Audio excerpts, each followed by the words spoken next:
welcome to my channel. So today we are talking about cooking, obviously. So just a disclaimer, I am not a chef in any way, shape, or form. I just know how to make yummy foods and wanted to share that with you, and I know how to make them, little tips and tricks. So I thought that I would share them with you. So this is kind of like a how to start cooking if you're a beginner, if you just got married and want to cook for your husband, or if you just moved out of home and went to college, or moved out of home into an apartment and don't really know where to start. This video is for you. So tip number one, I would say, is having the right tools. So pans, sharp knives, having like the utensils that you use in the kitchen is crucial for easy learning how to cook and easy cooking in general. I really like having a really sharp knife.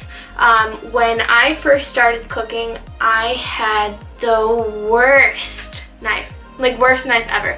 It could barely cut through bread, like it was bad. So you want a knife to be able to cut really well and cut really easily. You want to be able to cut potatoes just done. Super easy, and not have to fight with it. If you have to fight with it, you're not going to want to cook. The next thing you want to do is have a good pan. Having a good pan, I would say, is pretty important just because you don't want the pan to have gook on it. I have some examples I can show you. You don't want to have that gook on it, and it will burn every time, and it's gonna be smelly, and it's gonna stick to your food. And also with having like that gook on your pans and stuff, you're going to have your food stick a lot easier. So you don't want your food to stick, because if it sticks, then a lot of the time it will burn, and then it doesn't taste good. So you want to stay away from that. Having good utensils like this, my little buddy here, this is the mix and chop. I will have everything linked below. Also, everything, I do sell Pampered Chef, so everything that Pampered Chef sells, I'll put in a little corner somewhere here, somewhere.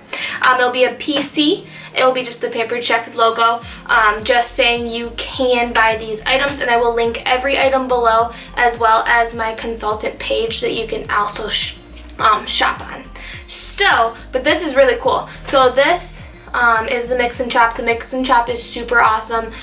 You know, like the Taco Bell meat, like when you make like ground beef and you can never get that consistency of like Taco Bell meat where it's nice and small and delicious.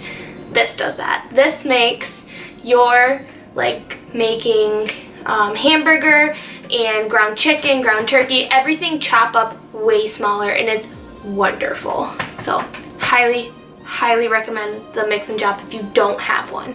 Another thing you're gonna want is a really nice spatula. Spatulas are very annoying, and I'll link some really good ones that Pampered Chef sells down below. They can get very obnoxious when they're too thick. You can't scoop anything out, and like pancakes, that kind of thing, when you're making pancakes or breakfast foods or whatever, and you want to flip something over, you can't flip it over if the spatula is too thick. The other thing you need to watch for is you don't want to have one that's going to scratch your pan, because that's not good either. Scratching your pan is just going to make cooking a lot harder. Tip number two is spices. Now, spices was one of the scariest things I had ever worked with in cooking as a whole. Like, spices scared the crap out of me. It just wasn't something I was comfortable with, and now I'm super comfortable with it. I don't use recipes most of the time, and I just add my own spices. So there are about 3 or 4 spices that you can use basically on anything and use them together, and your food will taste wonderful. The first spice that I ever learned to cook with is garlic. Now, garlic powder is the easiest thing to work with. You can put garlic powder on anything and it will just make it taste good. Garlic powder is amazing. I always try to get organic spices just because they just know, you know where they come from, a little bit more health conscious, I guess. So I get this Fresh Finds organic garlic powder, and I'm pretty sure I got this from Marshall's realistically. So there's this. The second spice that I have that I use almost on everything is our Italian seasoning. This is just Walmart brand Italian seasoning. Italian seasoning does have, it's just a mixture of a couple different spices. So it's a mixture of oregano, thyme, basil, rosemary, and sage. And I believe there's one more in there, but I can't remember the name of it. So anyways, so marjoram, that's the other spice in here. So this is super easy. You can throw it on sausage, you can throw it in pasta sauce, you can throw it basically on anything, chicken, meat. You can put it on anything and it just makes it taste better. And the next spice that I'm going to talk about that again is super easy, you can throw on anything, is the Pampered Chef garlic and herb. So I don't know if you have ever heard of it, but it's phenomenal. In Pampered Chef, like, I was like, oh, we sell spices? That's cool. We sell pasta sauces. We sell like a bunch of stuff that I didn't know we sold. So, so this is really good spice to put on chicken. I love putting this on chicken. You can put this on chicken and then you can just pop it in the oven. You put some olive oil in it, put this on there, and then pop it in the oven for 35 minutes or so. And then you have really good tasting chicken. This does have salt and pepper in it, so usually when I use this, I don't have to add extra salt and pepper. Then the other spices really are all that you can play with. Try to figure out how to use. Paprika is another really easy one to use. You can put that in with the garlic powder and the Italian seasoning and just add a little bit of something to it. And then obviously salt and pepper. I'm always careful. People will say garlic salt, but I can't use garlic salt. So if you know how to use garlic salt, please let me know, because whenever I use it, it doesn't have any taste of garlic. Like it just tastes like salt to me. So every time I use it, it's too salty and then I get really bummed. So yeah, so if you have any tips for garlic salt, please let me know. A couple more things that do make cooking a lot easier, this is tip number 3, is having some devices that help and make time go faster with cooking. I do have an air fryer, which Pampered Chef does not sell yet, and I'm waiting for them to come out with one because I think that they would make an amazing air fryer. I use my air fryer for everything. You can put chicken in it. You can put like heat up steak from like a restaurant and it gives it like a little crisp. It's really good.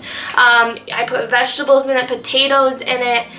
You can make hot dogs in it. You can make so many different things in the air fryer, and it's really quick, really easy, and you just throw it in and boom, it's done. Like, it's awesome. The other kind of gadget that I would recommend getting is some kind of like Instapot. So Pampered Chef sells one. It's called the Quick Cooker. Highly recommend. It's super easy to use.